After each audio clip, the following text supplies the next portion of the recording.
São dois. Esse aqui é para o pastor Fábio, o outro fica para mim, tá bom?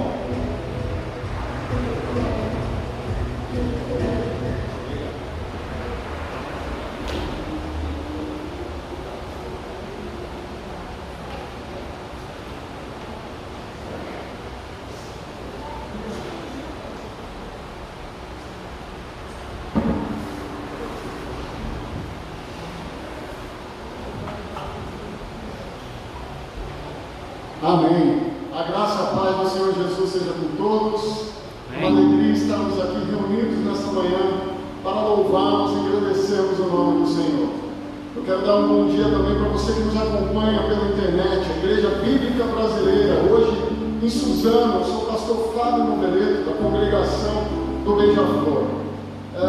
Quero nesse momento orar pela sua vida, pela nossa igreja, pelos tempos difíceis que está acontecendo por conta dessa pandemia também, mas a palavra de Deus nos renova as forças e nos traz a esperança. A esperança viva está no nosso Senhor Jesus Cristo. Curva a sua fronte nesse momento e vamos orar.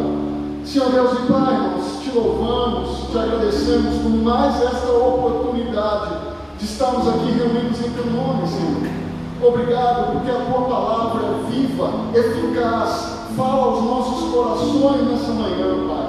Renova as nossas forças, Pai. Nos dê ânimo, Pai, para os tempos difíceis, Senhor Deus. Visite, Pai, aqueles que estão enfermos num leito de hospital, em suas casas, Senhor Deus. Porque somente Tu, Senhor Deus, é a nossa esperança, Senhor, para tudo que temos vivido, Senhor. Muito obrigado, Pai. Abençoa o pastor que nos trará a mensagem dessa manhã, que os nossos corações estejam preparados, Pai, como um solo fértil a receber a semente, Pai, em nome de Jesus, que nós oramos, amém. Amém. Vamos louvar o Senhor.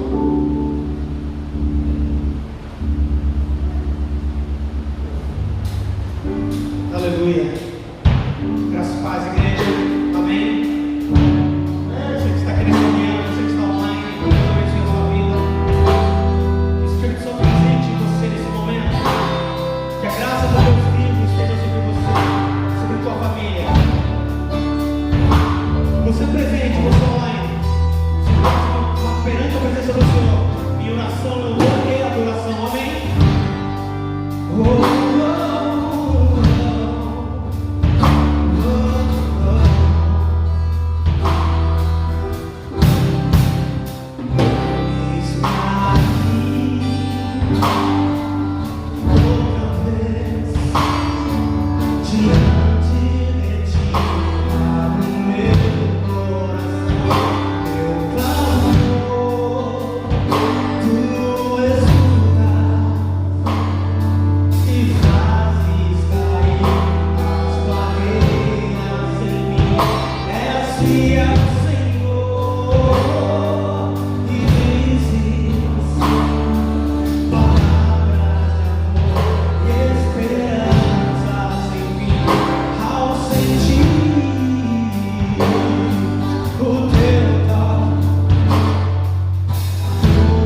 adorar e bendizer o nome dEle, porque Ele é santo.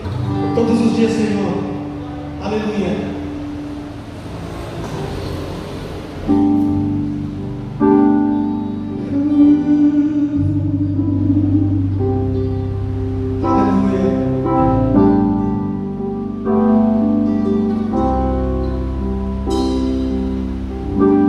Todos os dias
A Páscoa ficou aqui em cima, eu não sei aonde, está escondida.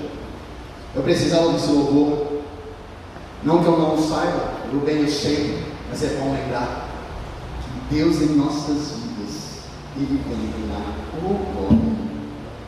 Tem alguns recados rápidos para compartilhar com os irmãos. Enfim, estamos vivendo tempos distintos e diferentes. Eu nunca vivi o que estamos vivendo nos dias de hoje. E pela minha idade, creio eu que os que estão aqui também nunca. Mas Deus em nossas vidas reina e reinará. Então está tudo bem, está tudo certo. Hoje nós temos ainda a possibilidade de um culto presencial em Suzano. Se tudo continuar como está, a partir da semana que vem, não mais. Então também estarão fechados os cultos em Suzano. Porém, as transmissões ao vivo, as gravações, elas poderão ser feitas tanto em Suzano como em Mogi das Cruzes. Então, a partir da semana que vem, os cultos estarão sendo transmitidos, os cultos da Igreja Bíblica estarão sendo transmitidos pelo Facebook às 10 horas da manhã e às 6 horas da tarde. Com uma diferença, serão transmitidos da unidade de Mogi das Cruzes. E em Suzano também teremos o nosso culto. Não estaremos transmitindo ao vivo o culto de Suzano, estaremos postando posteriormente. Mas em nome de Jesus, que possamos viver plenamente este Senhor maravilhoso que nos traz e nos dá a esperança. As atividades da Igreja Bíblica hoje, todas elas online. Então nós temos terça-feira Maranata, um grupo especial de oração, um grupo que clama, intercede por todos os problemas, inclusive por esse pelo qual estamos passando. Se você precisar de uma oração, dá um alô. Você pode entrar em contato conosco pelo Face, pelo Instagram, pelo WhatsApp. Vamos orar com você. Quiser compor este grupo de oração, dá um alô. Vamos te incluir nestes que estão em função e posição de guerra, de joelhos, clamando ao nosso general Cristo, em nome de Jesus. Quarta-feira nós temos os núcleos. Então os núcleos que até quarta passada estavam sendo presenciais aqui em Suzano, não mais o serão. Agora estaremos fazendo os núcleos via online. Então, querendo participar, dá um alôzinho, vai ser uma bênção ter conosco nestes núcleos virtuais. Quinta-feira é quando abastecemos a nossa vida com o ensino da palavra do Senhor. Faculdade Teológica Pecados e Ensinos Voltados são virtuais. Você pode acompanhar as aulas que são maravilhosas. Estamos tendo agora com o pastor Paulo, não é isso? O pastor Matosinho está substituído. O pastor Paulo fez mas Salmos Messiânicos. Salmos Messiânicos com o pastor Matosinho de São José dos Campos. Uma bênção, perde não. Bênção de Deus. Entre em contato, te colocamos lá para ter acesso a esse ensino. Sexta-feira nós temos inúmeras atividades. Temos os divergentes, temos o ANSI. Na quinta temos Big Kids. Sábado temos o que, pastor? Família. Shabat. É o sábado, é o Shabat, como diz o pastor aí. Nós descansamos de domingo em plenitude. Vamos ao culto de adoração ao Senhor, entregando a Deus toda a honra e toda a glória para todos sempre. Amém. Participe em nome de Jesus. Tem sido bênção nas nossas vidas. Visitante, primeira vez na igreja ou não? Amém. E olha só, meninas da recepção, temos um visitante. Por favor, vocês puderem levar para ele a nossa lembrança. Se receber uma lembrança da igreja, bênção de Deus, tê-lo aqui conosco, viu? Espero que a tua manhã seja maravilhosa em nome de Jesus. Que você receba Cristo, ou através das notas, ou através do canto, através da palavra, através dos sonhos. Vida plena em Cristo Jesus. Amém. Você vai receber uma lembrancinha e uma fichinha, se puder preencher, será bênção em nome de Jesus. E você que nos acompanha, se nos visita, bênçãos, guarda sempre. Estamos aqui para amar a Deus, amar ao próximo e servir a todos. Vamos juntos caminhando nessa vertente para a honra e glória do Senhor. Eu gostaria de compartilhar com vocês agora a palavra de Deus que está no primeiro livro de Reis. De volta à palavra. A Igreja Bíblica esse ano tem um tema: de volta à palavra. E hoje nós vamos estudar intensamente o primeiro livro de Reis. E eu gostaria de compartilhar com você agora um versículo que está no capítulo 9, a partir do versículo 1. Primeiro livro de Reis, capítulo 9, versículo 1. Diz assim a palavra do Senhor. Sucedeu, pois, que tendo acabado Salomão de edificar a casa do Senhor e a casa do rei, tudo o que tinha desejado e designara fazer, o Senhor tornou a aparecer, como lhe tinha aparecido em Gibeão. E o Senhor lhe disse: ouvi a tua oração e a tua súplica que fizeste perante mim. Santifiquei a casa que edificaste, a fim de pôr ali o meu nome para sempre os meus olhos, e o meu coração estarão ali todos os dias. Se andares perante mim, como andou Davi teu pai, com integridade de coração e com sinceridade, para fazeres segundo tudo o que te mandei, e guardares os meus estatutos e os meus juízos, então confirmarei o trono de teu reino sobre Israel para sempre. Como falei acerca de Davi teu pai, dizendo: não te faltará sucessor sobre o trono de Israel. Amém. O Senhor falou com Salomão, e eu não tenho dúvidas do recado do Pai.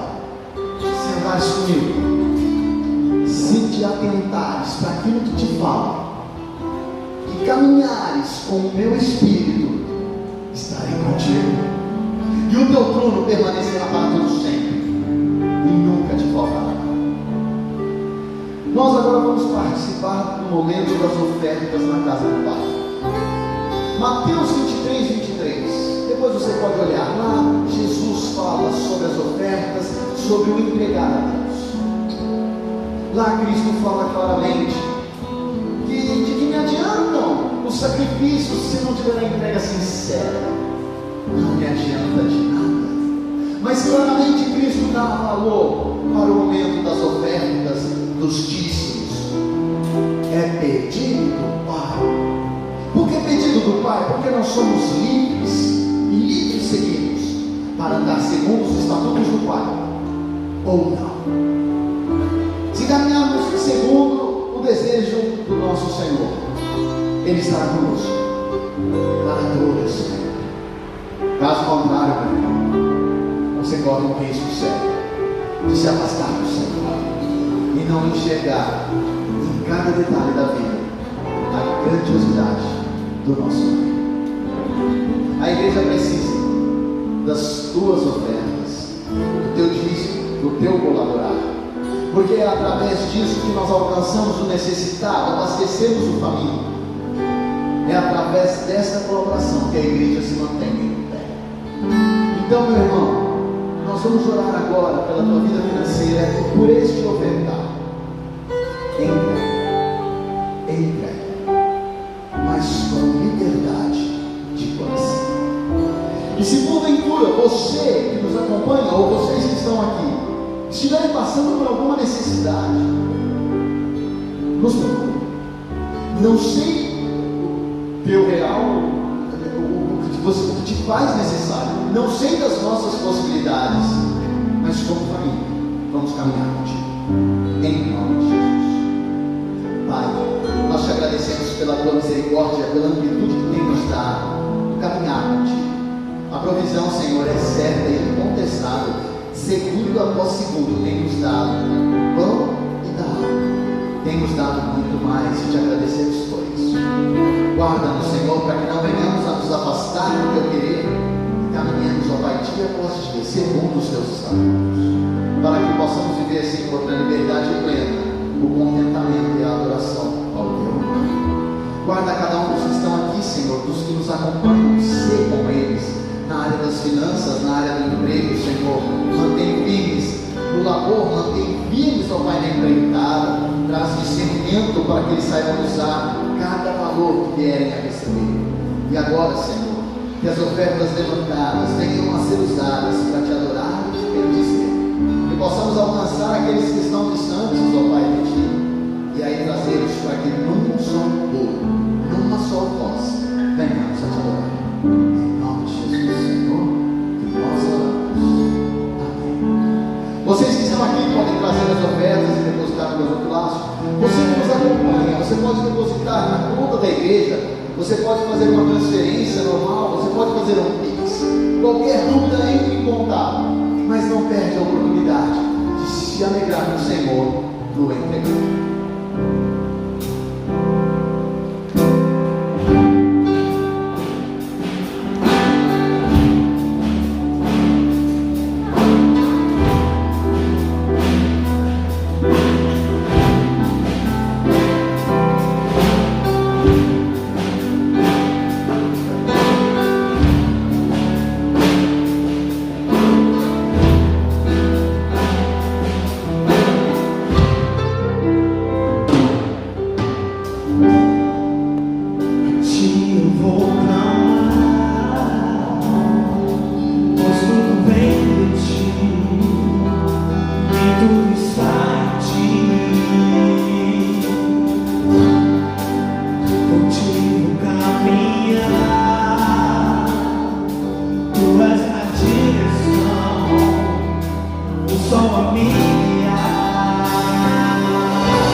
Senhor, enlutados, passando por problemas diversos, ó Pai. Cuida, Senhor, que Teu Espírito Santo traga, Senhor, o consolo necessário, o entendimento, ó Pai, e que cada um saiba que tudo provém para a honra e glória do Teu nome, que as coisas que acontecem, Senhor, são para nos forjar, para nos preparar ainda mais. Agora colocamos, ó Pai, cada família diante do Teu altar. Eis aqui, Senhor, o Teu povo. Em nome de Jesus que oramos. Amém. Aleluia. Nós vamos participar agora da ceia do Senhor. Nós abrimos a possibilidade das pessoas virem buscar a ceia na igreja, e ela está dada. Se você não veio agora pela manhã, você poderá vir à noite, tanto aqui em Suzano como em Mogi. Nós temos um plantão agora que está durante o horário dos cultos nas duas igrejas. Então, se você precisar de um aconselhamento, de uma oração, pode nos procurar, servir a todos, sem exceção e sem muita parada, em nome de Jesus. A palavra de Deus, ela é dita pelo apóstolo Paulo na primeira carta aos Coríntios, sobre o momento da ceia. A partir do versículo 17, ele começa a delinear as instruções do porquê fazer a ceia. Primeira carta aos Coríntios, capítulo 11. E eu vou ler com os irmãos a partir do versículo 23.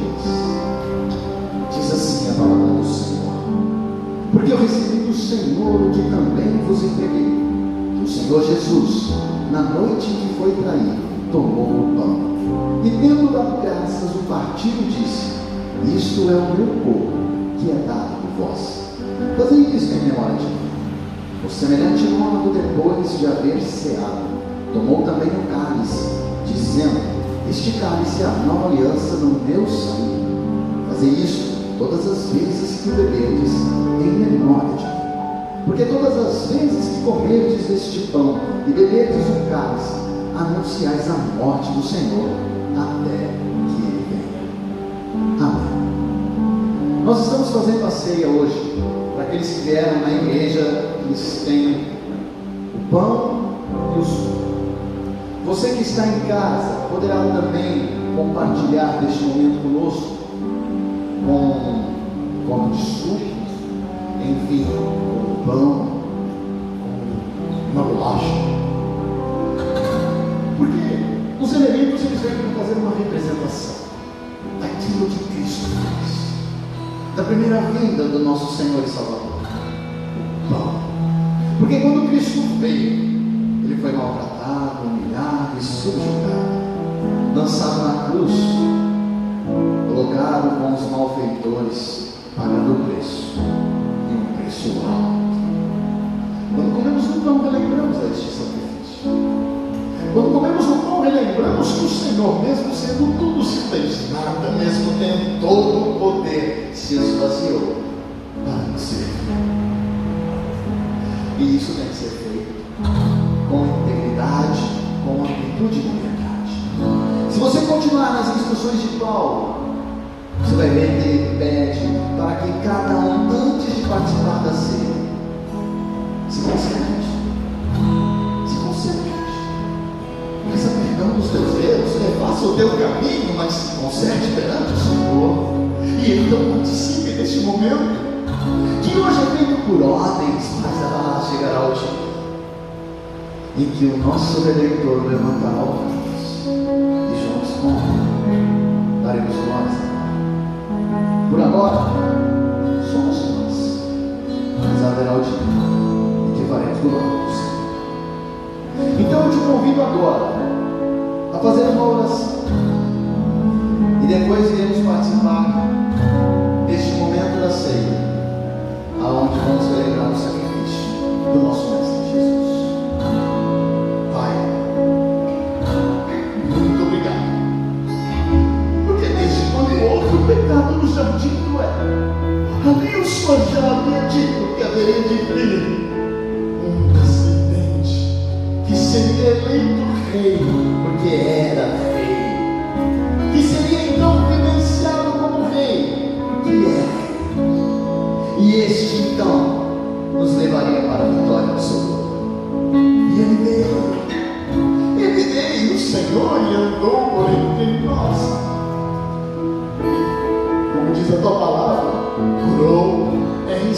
ensinou, mas ainda assim foi maltratado, foi humilhado. Mas tudo isso porque assim dizia a tua palavra. Foi crucificado para que pudéssemos ter então a nossa conta. Queremos participar agora, Senhor, deste momento. Então entregamos diante do teu altar as nossas vidas, pedindo restauração do caminho torto, pedindo, Senhor, que haja o teu perdão, e sabemos que ele existe, para que possamos participar desta ceia, Senhor, com inteireza, escolhendo bem os caminhos que nos levam a ti. Pai, vamos agora compartilhar da ceia do pão. Vamos relembrar agora o sacrifício de Jesus, porque por ele hoje podemos chamar de Jesus.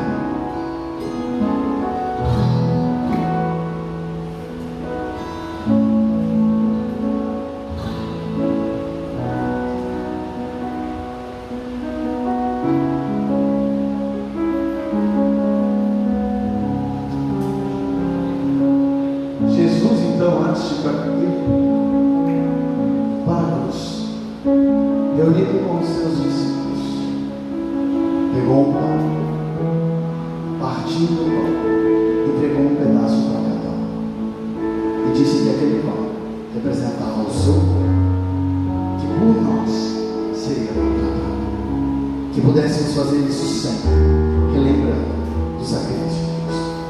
Comamos o pão.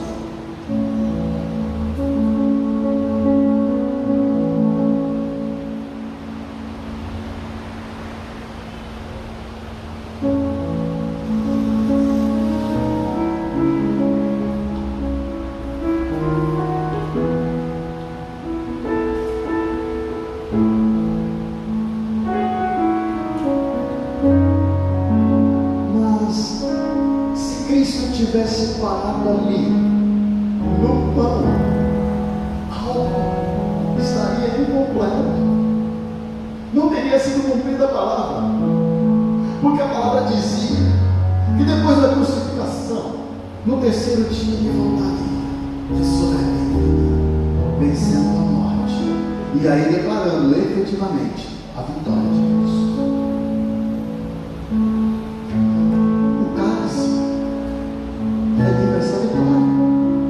Ele nos traz a memória agora o sangue de Cristo, que por este sangue temos uma nova aliança, uma nova promessa, de que não venceríamos tão e somente a morte, mas que com Cristo caminharíamos para o povo do Pai. O sangue de Cristo retrata a certeza da vida eterna, vida que terão aqueles que declararem honras e glórias a Cristo.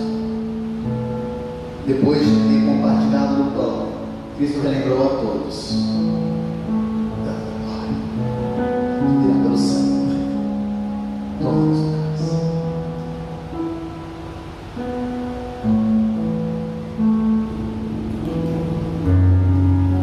Terminado isso, Cristo partiu, foi para o sacrifício, em meu e no meu favor. Nunca se esqueça disso. Adore o Senhor, hoje e sempre.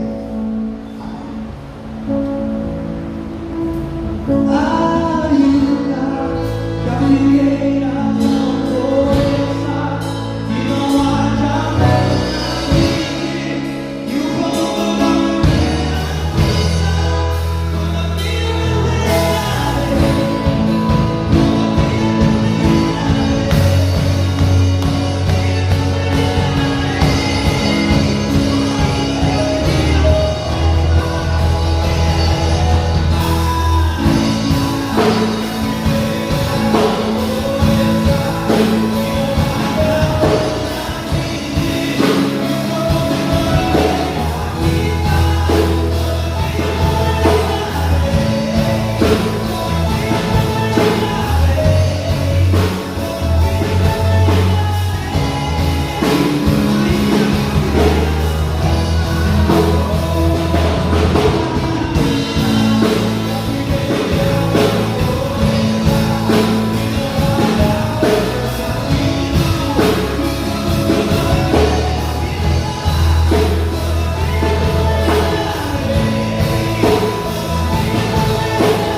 Deus é bom, Deus é bom. Bom dia, graça e paz de Jesus a vocês que estão presentes aqui nessa manhã e a vocês que acompanham pelas redes sociais. Vamos aproveitar esse momento e mais uma vez abrirmos o coração pedindo ao Senhor que continue falando conosco. Eu agradeço a todos os voluntários que tornam possível essa nossa transmissão ao vivo da Igreja Bíblica Brasileira aqui de Suzano. Pai, muito obrigado por essa manhã, obrigado por cada pessoa, Senhor, que acompanha esse culto e que presta esse culto a Ti. Que os nossos corações estejam abertos, prontos para ouvirmos a Tua palavra mais uma vez. Que o Senhor possa continuar, Senhor, nos dando o crescimento que necessitamos, para que cheguemos à estatura da plenitude de Cristo. E é no nome do nosso Salvador que oramos. Amém e amém.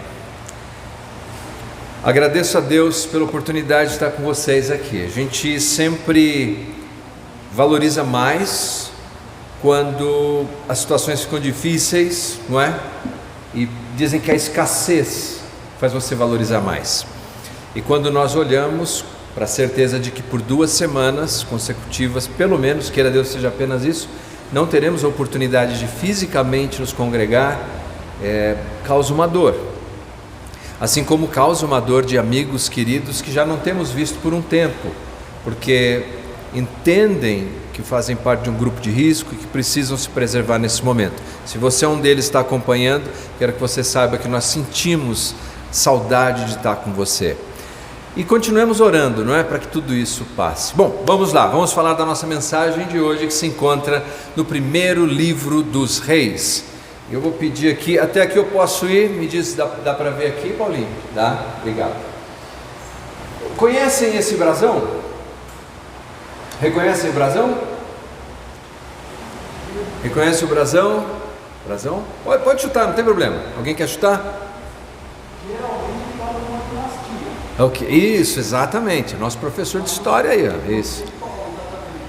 Então aqui em cima está escrito em hebraico. Eu não sei muito hebraico, eu sei o suficiente de hebraico para me meter em problemas, mas esse daqui dá para a gente saber, que é Yerushalayim, Jerusalém. E aliás está faltando uma parte aqui que seria uma faixa azul em cima e azul embaixo, que é parte da bandeira de Jerusalém. Essa bandeira foi adotada em 1949. E se você olhar com atenção, vai perceber alguns itens aqui. Claro, um leão sobreposto, porque o leão é símbolo da tribo de Judá, exatamente. Então, Jerusalém, símbolo do leão da tribo de Judá, rei Davi, seus descendentes. Por trás, você percebe, acredito que dá para ver para quem está aqui presente, tem uns riscos que fazem referência ao muro ocidental de Jerusalém, com a expectativa de que Deus possa ouvir as orações do seu povo, e decorado com as oliveiras. Então eles colocaram este símbolo para lembrar da sua história, para lembrar que tudo começou na monarquia de Israel de maneira meteórica na cidade de Yerushalayim, de Jerusalém. O livro de 1 Reis, é importante lembrar que esse livro era originalmente um único livro, imenso livro, que foi dividido em 2 volumes quando foram produzir a versão grega, chamada de Septuaginta. Como o livro era imenso, muito grande, por uma razão prática, eles dividiram em 2 partes, mas é uma divisão, inclusive, artificial. Ela quebra o fluir da história. Mas nós vamos nos concentrar hoje apenas no que eu gosto de chamar o primeiro volume do livro dos Reis. O primeiro volume. Vamos visitar o segundo também hoje, mas semana que vem nós vamos tratar do segundo volume dos Reis.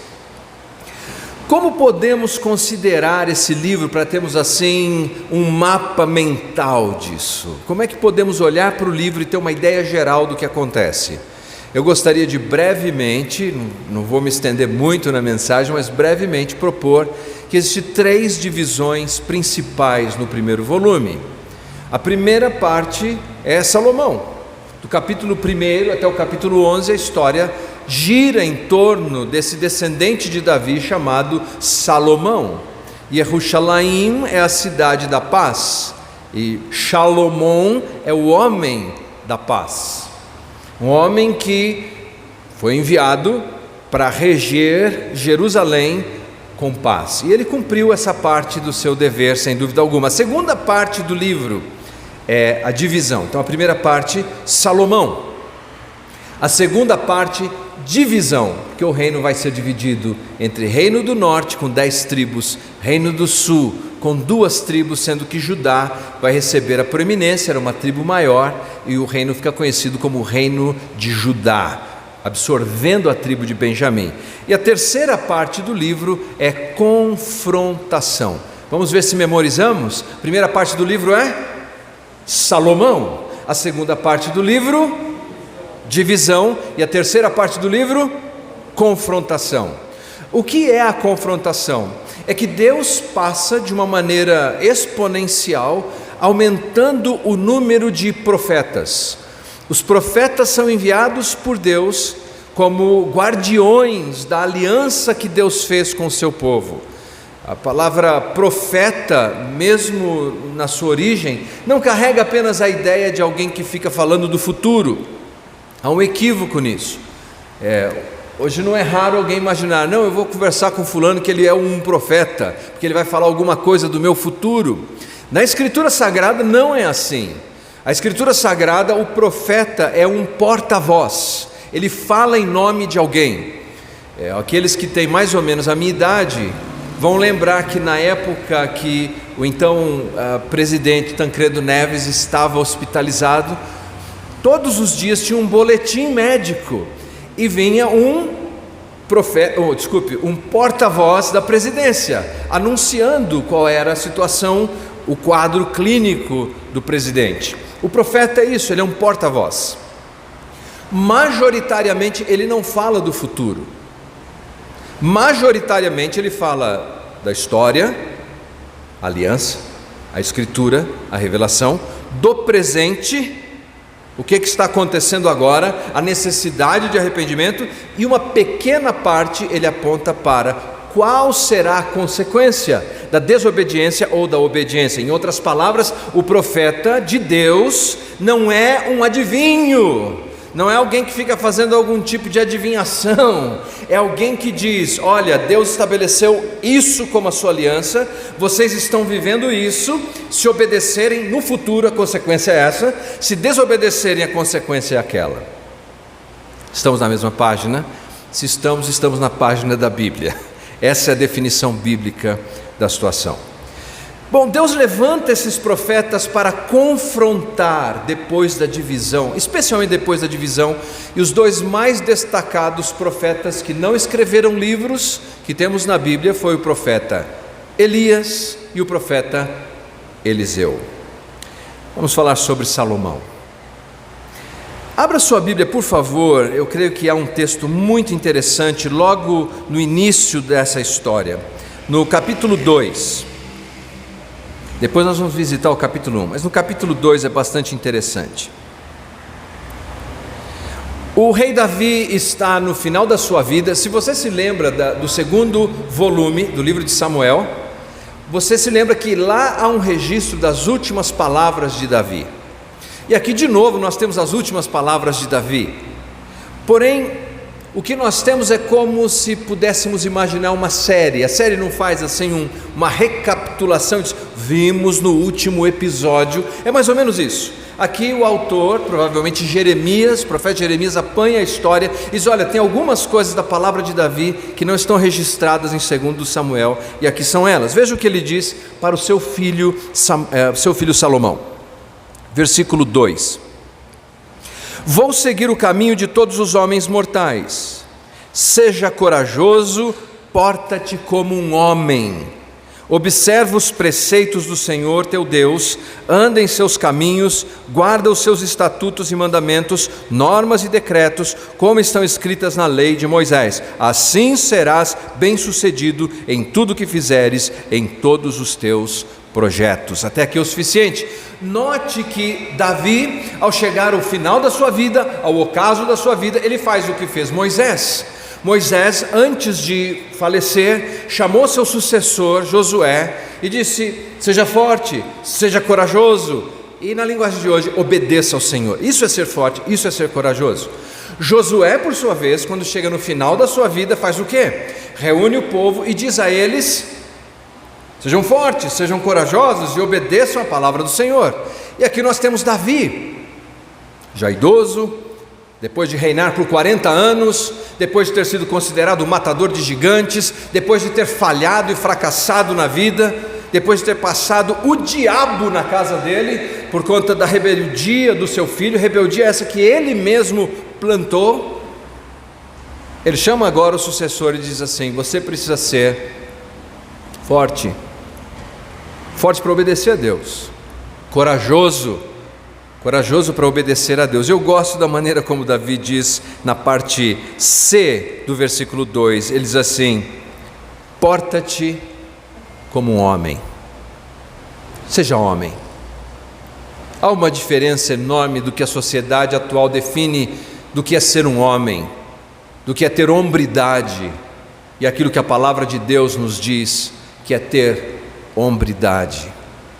O homem que tem essa hombridade espiritual, ele honra a Deus, e honrando a Deus, ele honra o seu próximo. Bem, qual é a situação que encontramos um pouquinho antes dessas últimas palavras de Davi? Davi, ele demorou um pouco para tomar uma decisão importante. Ele estava perdendo o timing de tornar público algo que ele deveria fazer. Ele estava negligenciando o anúncio do novo rei de Israel, que era Salomão. E você sabe que quando há herança, ouça bem isso, quando há herança, você tem conflito na primeira geração ou na segunda geração, mas você pode apostar que vai ter conflito. As pessoas se engalfinham por herança. As famílias mais lindas se tornam possuídas pelo demônio quando chega a hora de dividir herança, se não na primeira geração, na segunda. E aqui o que acontece é que Davi está velho e já começa uma série de conluios para saber quem é que vai assumir o trono. Quando o fundador do Bradesco, Amador Aguiar, ele estava no hospital morrendo, seus filhos já estavam brigando para saber quem é que ia assumir o controle do banco, quem é que ia ficar com a maior parte da herança. E você sabe que uma disputa durou 20 anos, e finalmente em 2010 a viúva dele ficou com uma parte dessa herança. Brigas e brigas, não é diferente aqui no texto. No texto, capítulo 1, por favor, versículos 5 e 6. Nós temos um dos filhos de Davi chamado Adonias, e veja o que acontece. Capítulo 1, versículos 5 e 6. Adonias, filho de Hagite, se exaltou e disse: eu reinarei. Providenciou carros e cavaleiros e 50 homens que corressem diante dele. Agora note, jamais seu pai o contrariou, dizendo: por que procedes assim? Além disso, era ele de aparência muito formosa e nascera depois de Absalão. Davi sabia que Adonias está fazendo algo errado. O trono era de Salomão. Mas o texto nos diz que Davi não repreendeu seu filho. Nunca perguntou: por que você está fazendo assim? Você notou a sugestão do autor, por que Davi estava sendo negligente? Você notou por que Davi estava sendo negligente? Porque o filho dele, Absalão, que era um moço bonito, morreu rebeldemente por causa do pecado e da omissão de Davi. E agora Davi, poupando esse outro filho, que provavelmente parecia com Absalão, ele é negligente. Irmãos, uma lição muito importante.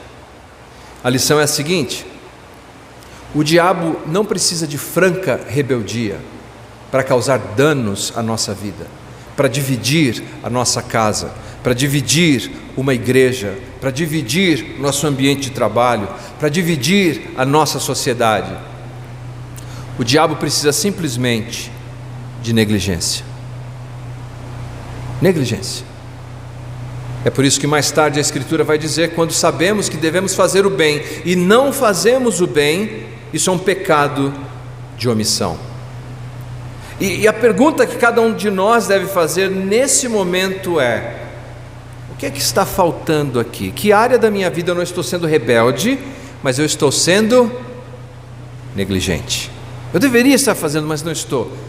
E Deus vai nos dando tantas chances, vai nos dando tantas iluminações, por assim dizer. Nós vemos que não estamos fazendo aquilo. Casamentos acabam por negligência, porque o marido não dá atenção à esposa. Casamentos acabam por negligência, porque a esposa não dá atenção ao marido. Ministérios acabam porque aqueles que têm a responsabilidade de fazer algo negligenciam. Carreiras vão para o brejo, porque aquilo que deveria ser feito não é feito. Negligência, negligência. O diabo não precisa de franca rebeldia, precisa apenas de negligência. Louvado seja Deus, porque sempre surge alguém que entra no vácuo das coisas, e foi o que aconteceu. O profeta Natã acaba resolvendo a questão e mediando, e dessa maneira nós temos a ascensão de Salomão, que chega ao trono. E o grande destaque que eu daria para a ascensão de Salomão é aquele momento em que algo extraordinário acontece. Deus aparece para ele num sonho e pergunta o que ele quer. Já pensou nisso? O próprio Deus aparecendo para você falando: o que você quer? Qual seria a sua resposta? O que você pediria para Deus? O que você pediria para que o Deus Todo-Poderoso concedesse a você? Nós sabemos da história. Salomão pediu sabedoria. E meus amigos, é incrível o que ele fez. O texto descreve a sabedoria de Salomão como algo incomparável. Ele produziu 3.000 provérbios, escreveu mais de 1.005 canções. Além disso, ele teve a capacidade da engenharia, da arquitetura, da logística. Construiu um templo, construiu um palácio, conseguiu organizar todas aquelas pessoas. Imagine isso. E mais, ele conseguiu estabelecer paz com todos os adversários de Israel. Escreveu os 3 livros poéticos mais famosos que nós temos na Escritura, conhecido inclusive fora da Escritura. A maior parte de Provérbios, Cantares e certamente Eclesiastes. Brilhante. Porém, nós temos a entronização, a ascensão, mas temos a degradação de Salomão. Está comigo aí? Diga amém. Você que está assistindo em casa pode escrever um amém. Quais são as 3 divisões principais do livro? Não se perca, por favor. Primeiro, exato, Salomão. Segundo, divisão. E terceiro, confrontação. Nós estamos ainda em Salomão, mas vai dar tempo. Note no capítulo 3, versículo 3, onde reside o problema que vai culminar na degradação desse grande homem. Capítulo 3, Livro dos Reis, diz assim: Salomão amava ao Senhor, andando nos preceitos de Davi seu pai. Porém, sacrificava ainda nos altos e queimava incensos. Deixa-me ver como diz aqui. 1 Reis 3:3. Isso. Exceto que nos altos oferecia sacrifícios e queimava incenso. A essa altura da história de Israel, já existia um lugar específico onde o Senhor deveria ser adorado. Antes da inauguração do templo era no tabernáculo, posteriormente no templo. Era lá que o Senhor deveria ser adorado. Isso fazia com que o sincretismo religioso não entrasse, ou seja, não se misturava a fé com outros elementos de outras religiões pagãs no templo. Além disso, dava unidade à nação de Israel, todos adoravam ali. O texto nos diz que Salomão amava ao Senhor, porém, exceto que ele ainda continuava oferecendo sacrifícios nos lugares altos. O que eram os lugares altos? Eram colinas, lugares abertos, onde as pessoas construíam seus altares. Deus me permitiu, por sua graça, visitar a Índia, e eu fiquei impressionado como os altares, eles se multiplicam ali. Em qualquer lugar você vê um cantinho e começam a fazer ofertas a deuses, e em pouco tempo ali tem um templo. E os templos vão crescendo e se tornam imensos. Esses lugares altos eram assim.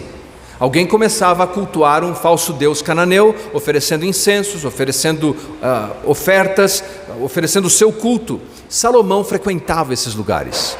Ele amava ao Senhor? Sim. De todo o coração? Não. Exceto, porém, quando a aliança foi apresentada, particularmente em Deuteronômio, repetida, o grande mandamento que Jesus repete no Novo Testamento é o quê? Amar a Deus. Quanto? Com metade do coração? Com 30%? Eu sou casado já há bastante tempo, louvado seja Deus por essa bênção. Casei para cima com uma mulher maravilhosa. Mas se eu chegasse para essa esposa maravilhosa e falar, não, eu sou 70% fiel a você, fique tranquila, tem só 30% aqui que eu dou uma escorregada. Vocês acham que essa santa que eu tenho em casa aceita isso? Não, meu amor, eu melhorei muito, agora eu sou fiel a você 90%, tem só 10% que eu estou deslizando. Aceita isso? Você, marido, aceita? Sua esposa fala, não, eu te amo muito, eu sou fiel a você 95%, aceita?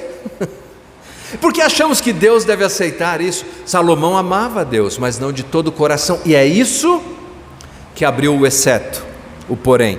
Qual é a reflexão que devemos fazer? É onde estão os poréns da nossa vida? Nós estamos aqui porque amamos a Deus, amém? Você está assistindo porque ama a Deus, mas qual é o porém da sua vida? Onde está a exceção? Não, eu amo a Deus, mas nessa área, nisso daqui, nesse campo. Bom, nós vamos vendo ao longo da história que o resultado disso é que esse coração dividido terminou por dividir a nação, por dividir o culto. Então em Samaria tinha outra capital com outro templo, e o único e verdadeiro Deus foi abandonado. E sabe o que é interessante? Essa degradação de Salomão vai acontecendo gradativamente ao ponto de que ele se torna um escravizador do seu próprio povo para continuar as suas construções. Veja só, primeiro livro dos Reis, capítulo 4, versículo 6.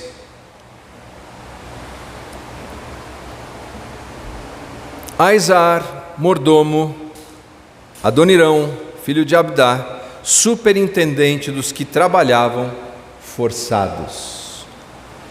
Dos que trabalhavam forçados. O que vai acontecendo com Salomão, que deveria se parecer com Davi, é que ele vai se tornando a cada dia mais parecido, sabe com quem? Com Faraó. Politeísta, adorando vários deuses, multiplicando seus caprichos, vivendo de maneira nababesca, corrompendo e escravizando o seu próprio povo. Não é de admirar que nós acabamos tendo a divisão do reino. Sabe, eu não sou bom de culinária. Eu consigo fazer algumas coisas, não muito bem, mas eu consigo fazer algumas coisas. Eu consigo tocar um pouquinho de violão, arranhador de violão. Eu consigo tocar umas 3 teclas no teclado e no piano, consigo isso. Mas cozinhar é muito difícil para mim. Mas de vez em quando eu quero causar um choque em casa, eu me atrevo na cozinha. É um choque, todo mundo começa a orar, há um avivamento espiritual. E eu fui para a cozinha fazer um prato e fui seguindo a receita, por um ingrediente, eu não consegui subir o meu nível de Masterchef da nossa casa. Quando você olhava o prato era lindo, você falava, que prato bonito, eu achei bonito. mas bastou colocar um primeiro pedaço na boca para saber que aquele ingrediente estragou o prato inteiro. Eu sei que na culinária nem sempre é assim, mas na vida é. Na vida, se não seguirmos o que Deus deseja na sua plenitude e começarmos a colocar outros ingredientes que Deus nos diz não faça, nós estragamos a receita, azedamos a vida. Foi o que fez Salomão. E isso nos leva então para a segunda parte. A primeira parte do livro é Salomão, a segunda parte, divisão. Eu vou rapidamente falar dessa parte do livro, porque isso se estende até o segundo volume do livro dos reis. Em números gerais, o que acontece é que você acaba tendo 20 reis no norte, 20 reis no sul. Em números gerais, não é exatamente essa conta. E os profetas, e particularmente o autor, vai avaliar esses reis, dizer como é que eles foram, os reis do norte e os reis do sul. O critério era o seguinte: foi fiel ao Senhor, livrou o povo da idolatria, foi fiel às alianças, ou eles se tornaram idólatras, imorais e injustos. Do reino do norte, vamos arredondar então, 20, quantos vocês acham que cumpriram esse critério? Não foram imorais, não foram idólatras e não foram injustos. Do reino do norte, de 20, quantos? 0, nenhum. Mas valeu a tentativa, obrigado, corajosa. Do reino do sul, arredondando de novo, de 20, quantos vocês acham que não foram idólatras, não foram injustos e não foram imorais? Eu vou dar uma dica, foi um pouco melhor. Não, 8, bem melhor, de Judá. Bom, o que os profetas anunciavam? O que os profetas anunciaram? Reino após reino, após reino, após reino. Aquele pacto que foi feito no segundo livro de Samuel, capítulo 7, lembram disso? Um descendente de Davi vai ter um reino que não tem fim. A pergunta do leitor, cada vez que surge um reino novo, é esse? Idolatria, injustiça, imoralidade. A resposta é não. Idolatria, injustiça e imoralidade, é esse? Não. Cai um. Mesmo os melhores não chegam no nível dessa figura messiânica. Nós sabemos quando é que vai se cumprir isso, nós sabemos, mas eles estão nessa expectativa. O que os profetas anteviam era o que a aliança dizia: o direito de permanecer na terra era a obediência a Deus, era a fidelidade a Deus. Não obedecendo a Deus, não sendo fiel a Deus, sendo idólatra, injusto e imoral, qual seria a consequência? Eles seriam retirados da terra. Onde começou a nossa história? Onde começou a nossa história? Aqui. E onde termina essa história? Vai terminar lá no segundo livro. Abra por favor, segundo livro dos reis, capítulo 25, versículo de 8 em diante.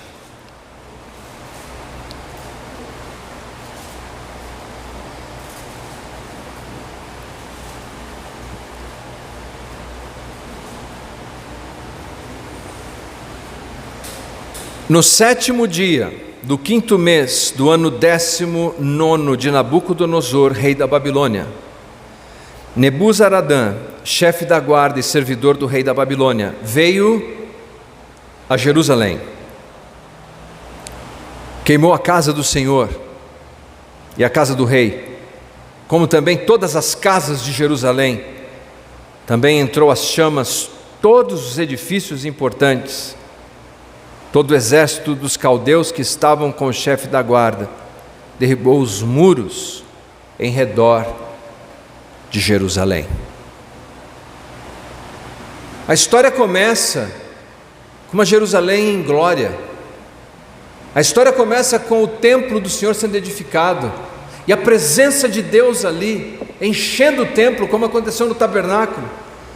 A história começa com Deus falando com Salomão e dizendo: Salomão, é o seguinte, eu não preciso de templo, eu não preciso de nada disso, mas eu vou habitar aqui enquanto vocês forem fiéis. Se vocês forem infiéis, então eu vou sair desse templo, e essa casca não vai representar absolutamente nada, e vai ser destruída, e vocês serão levados para o exílio. E segundo livro dos reis termina exatamente no mesmo lugar em que a história começou, em Jerusalém. Mas não com glória, não com festa, não com celebração, com lágrimas, com dor, com tristeza, com o templo destruído, o palácio destruído, as casas destruídas, as pessoas fugindo. Imagine o grito das crianças, das mulheres, dos fracos. Por que isso aconteceu? Por que Jerusalém caiu?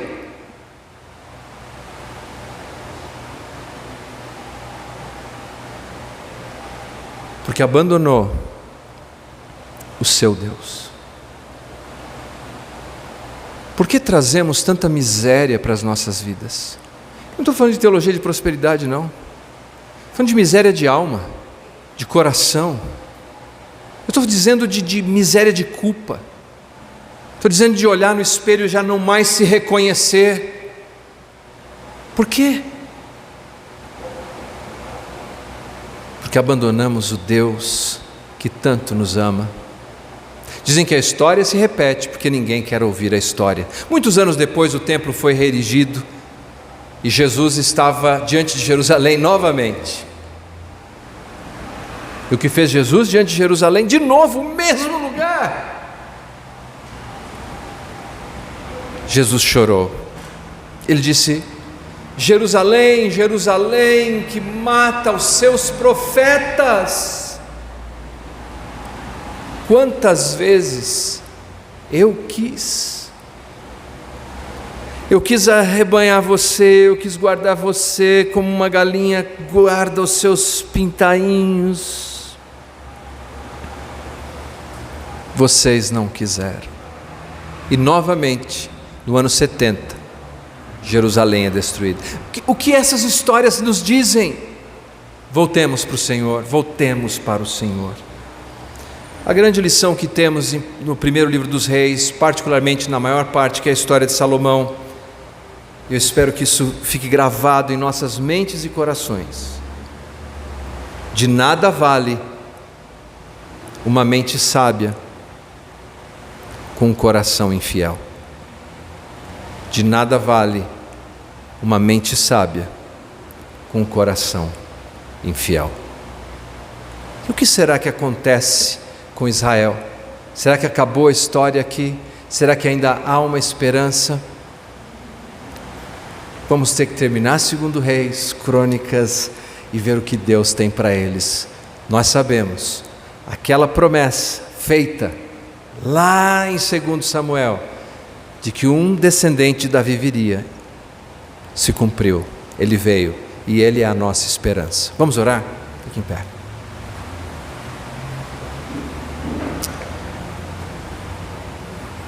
Pai Santo, eu quero te agradecer, Senhor, por cada irmão que aqui se encontra, por cada pessoa que acompanha a sua palavra. Eu peço que o Senhor nos ajude a abrirmos o coração como um solo fértil, para recebermos, Senhor, as sementes da sua palavra, e que essas sementes sejam transformadoras, que possamos, pela tua graça e misericórdia, pelo poder do teu Espírito, nos tornarmos mais parecidos com o nosso Salvador. Pai, se nós estamos vivendo em algum grau de rebeldia, se estamos desenvolvendo uma mente sábia e um coração infiel, ajuda-nos nessa manhã a nos aproximarmos de Ti, porque sabemos que a Tua graça está disponível, e o Senhor nos receberá em amor, e o Senhor nos dará um novo começo, uma nova oportunidade. Pai Santo, que possamos aprender com as lições do passado. É no nome de Jesus que oramos e agradecemos. Amém e amém. Que o amor de Deus Pai, o Todo-Poderoso, a graça infinita do Senhor Jesus Cristo, a consolação, o encorajamento do Espírito Santo de Deus, esteja sobre a sua vida, não somente hoje, mas para todo sempre. E quem crê diga amém. Boa semana, Deus abençoe vocês.